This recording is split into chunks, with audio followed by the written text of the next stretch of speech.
Ich bin 17 Jahre alt. Mit welchem Thema trittst du heute an und warum hast du genau dieses Thema ausgesucht? Ich tritt mit dem Thema Wegschauen verboten, Weiterdenken erlaubt auf. Und zwar deswegen, weil das Thema ist, was mir am meisten angesprochen hat, weil wir die möglichen Themen durchgelesen haben. Wie bist du eigentlich auf Sachsen-Papier gekommen? Ich habe letztes Jahr schon mitgemacht. Durch meine französische Lehrerin bin ich drauf gekommen. Und mir hat es ziemlich gut gefallen, auch die ganzen verschiedenen Sprachen zu hören. Und deswegen habe ich mir gedacht, dass ich es heuer nochmal mache. Sehr schön, sehr mutig von dir. Dankeschön. Danke. Ja, bitte alle schnell mit dir dazu. Dankeschön. Viel Spaß. Danke. Wie leicht es doch ist, nicht hinzusehen. Blind durch die Stadt zu laufen und die bei Minustemperaturen auf der Straße sitzen, um ein wenig Geld für eine Mahlzeit zu bekommen, zu übersehen. Wegzuschauen und zügigen Schrittes weiterzugehen, wenn einem jemand eine Rose für 2 Euro verkaufen möchte, um seine Familie zu ernähren. Den 20er-Verkäufer, dem man schon zum 3. Mal am Tag über den Weg läuft, einfach zu ignorieren. Teilweise bemerken wir diese Menschen gar nicht, wollen sie nicht bemerken, weil es doch so viel einfacher ist, seinen eigenen Alltag zu leben und schnell von Geschäft zu rennen, anstatt hinzusehen. Comme il est facile de détourner le regard. Comme il est facile de courir à travers la ville en fermant les yeux, d'ignorer ceux qui, par des températures en dessous de 0, font la manche pour un simple repas chaud. Comme il est facile aussi de baisser les yeux et d'accélérer le pas devant quelqu'un qui fait la musique dans les couloirs du métro pour nourrir sa famille. La triste réalité, c'est qu'en fait, on ne remarque même plus ces gens-là, car on ne veut pas les voir. Il est bien plus facile d'évaluer dans son propre quotidien, de courir de station en station, que de s'attarder quelques instants. Mais si, pour une fois, on ne détournait pas le regard, et si l'on pensait un tout petit peu plus loin que le bout de notre nez. Doch was, wenn wir einen bewusst nicht Weg sehen und weiterdenken als nur bis zu unserer eigenen Nasenspitze? Was wäre, wenn wir die wären, die aus unserem Land, aus Österreich hätten fliehen müssen, weil in unserer Heimat lange Zeit Krieg herrschte? Wenn wir vor dieser Flucht viele lange Winter im eiskalten Keller verbracht hätten, um uns dort vor den immer wieder daherfliegenden Bomben zu verstecken. Ohne Heizung, ohne Licht, ohne Fenster und das mit unzähligen anderen. In dem Bewusstsein, dass die meisten davon einen weiteren Winter wohl nicht überstehen werden. Wenn wir diese ständige Angst, den zehrenden Hunger hätten verspüren müssen. Wenn wir so lange keine Aussicht auf Zukunft gehabt hätten und so lange kein Land hätte aufnehmen wollen. Da es einfach kein Land gab, das weitere Flüchtlinge aufnehmen wollte, schon gar nicht welche aus Österreich.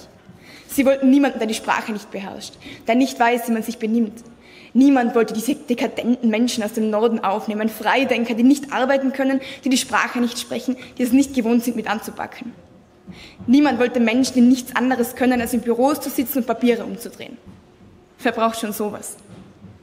Imaginez un instant qu'il vous ait fallu quitter votre patrie, la France, à cause d'une guerre interminable. Qu'il vous ait fallu passer de longs hivers dans des caves glaciales afin de vous protéger des bombes tombant incessamment sur vos têtes. Sans chauffage, sans lumière, sans fenêtre.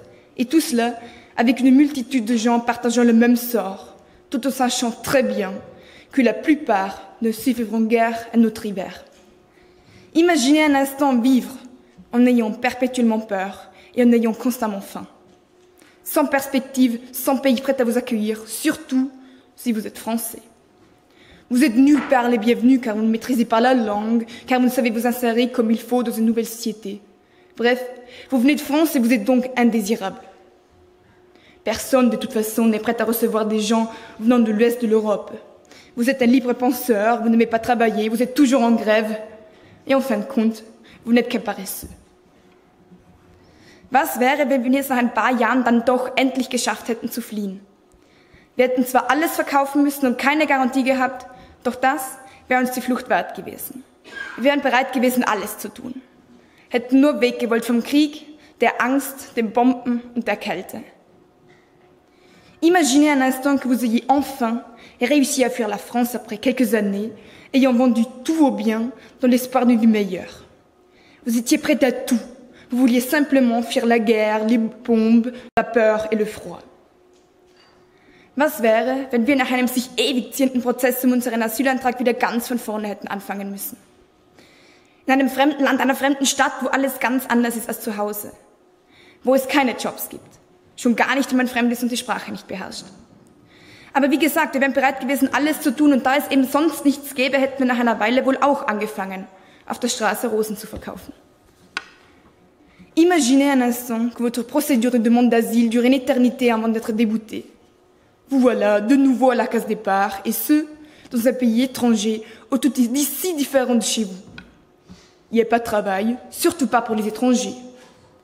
Mais, comme j'ai déjà dit, vous serez également prête à tout, car vous n'aurez pas le choix. Et après quelques semaines, vous aussi, vous aurez commencé à faire la manche ou de jouer un instrument dans le métro. Wir würden uns an die Hitze gewöhnen, wir würden uns an die Armut gewöhnen, wir würden uns wahrscheinlich sogar ans Rosenverkaufen gewöhnen. Aber daran, als Mensch dritter Klasse behandelt zu werden, daran würden wir uns wohl nie gewöhnen können. Avec le temps, vous vous habituerez à la chaleur, à la pauvreté, à la mendicité. Mais pourrez-vous jamais vous habituer à être considéré comme un citoyen de seconde classe, comme un moins que rien? Meine Damen und Herren, wir haben das Glück, in einem Land wie Österreich zu leben, wo dieses Gedankenspiel eben nur ein Gedankenspiel ist. Aber denken Sie nochmal darüber nach, was wäre, wenn wir diese Geschichte tatsächlich erlebt hätten und das alles nur, um dann im neuen Land ignoriert zu werden. Genau wie wir es auch, nebenbei gemerkt, tagtäglich machen. Mesdames et messieurs, on a tous de la chance de vivre dans un pays comme l'Autriche ou la France, où ce scénario reste un simple exercice intellectuel. Mais mettez-vous dans la peau de ces gens-là rien qu'une seule seconde. Cela changerait peut-être notre façon de penser et peut-être aussi notre regard sur eux. Car vous, aimeriez-vous avoir vécu tout ce calvaire uniquement pour finir ignoré dans votre nouveau pays, votre soi-disant pays d'accueil? Wegschauen verboten, Weiterdenken erlaubt. Dies bezieht sich natürlich nicht nur auf das Thema Flucht und Neuanfang. Mein Beispiel mag vielleicht auch etwas drastisch sein. Ich möchte Ihnen jedoch abschließend eine Frage stellen, um zu veranschaulichen, auf was genau ich hinaus wollte. Warum, meine Damen und Herren, müssen wir immer selbst von etwas betroffen sein, bevor wir reagieren? Bevor wir hinschauen, bevor wir weiterdenken, vielleicht sogar Mitgefühl zeigen und unter Umständen auch versuchen zu helfen. Ne détournez pas le regard, mais réfléchissez.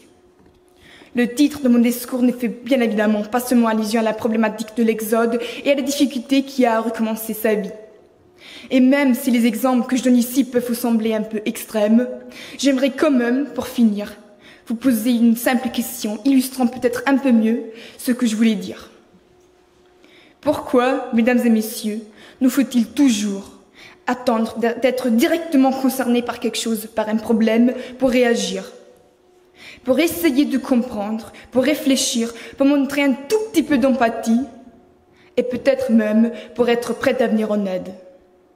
Merci pour votre attention. Danke für Ihre Aufmerksamkeit.